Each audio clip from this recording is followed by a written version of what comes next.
We titled the show today, very simple. Thank you, President Trump. This is a republic of proud citizens who are united by our common conviction that America is the greatest nation in all of history. We are and must always be a land of hope, of light, and of glory to all the world. This is the precious inheritance that we must safeguard at every single turn. For the past 4 years, I have worked to do just that. Nominated and confirmed over 230 federal judges, confirmed 54 judges to the U.S. Court of Appeals. A third of the appellate bench will now be Trump nominees. Filled all Court of Appeals vacancies for the first time in 4 decades. Flipped the 2nd, 3rd, and 11th Circuit from Democrat-appointed majorities to Republican-appointed majorities. Appointed 3 Supreme Court justices, expanding its conservative-appointed majority 6-3. Eliminated the Obamacare individual mandate.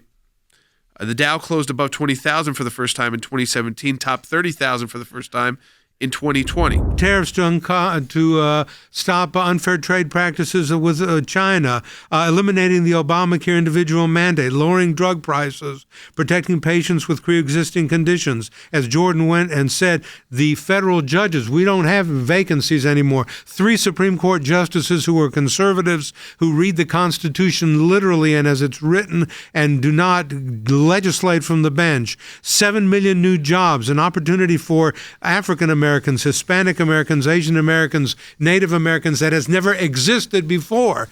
We didn't have 4 years of empty wasteland. The help to the historically black colleges. We didn't have new foreign wars. They were troop withdrawals.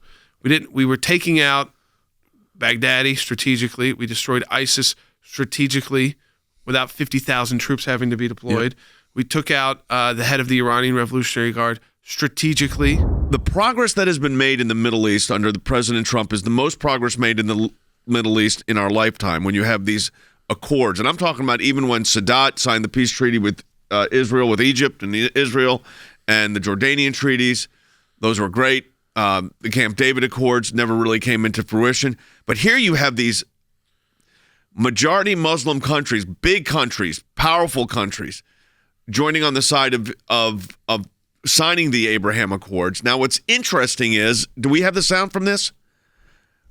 This is from the nominated Secretary of State. Do you agree that Jerusalem is the capital of Israel? Mm-hmm. And do you commit that the United States will keep our embassy in Jerusalem? Yes and yes.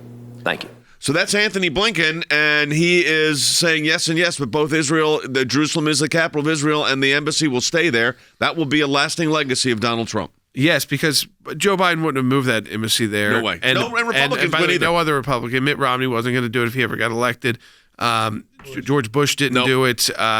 And I can't predict who the future Republican nominees will be, if they would have done it or not.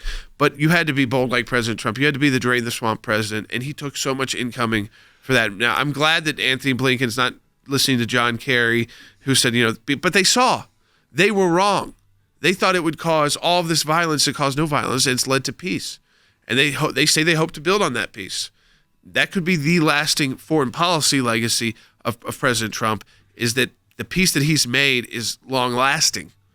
And this administration can't ignore that, which might also box them in more on what they are actually going to be able to do with Iran because of the peace that has been made in the Gulf and in North Africa. And from Morocco to Sudan, to Qatar to the UAE. A president who finally got to Washington said, I don't have some great respect for these institutions. They're supposed to serve the people, and if they don't, you destroy them. That's what should be done, or you get fired. And no one wants to talk about the VA actually working. That was the depths of the worst bureaucracy. It was so corrupt. They could never get a VA secretary in who wasn't being indicted. It didn't work for our veterans, and now it does. He gets no credit for it. And even from his own How party. about the vaccine within less than a year? Oh, yeah. Remember, he was called crazy and a nut and a liar. But he wasn't lying. He just knew that I think it was interesting. One of the congressmen said today he had to bully the FDA, but it took a bully to get it done. Yep. And sometimes it does take a bully, a tough guy, not a wimp who lets the bureaucracy run them.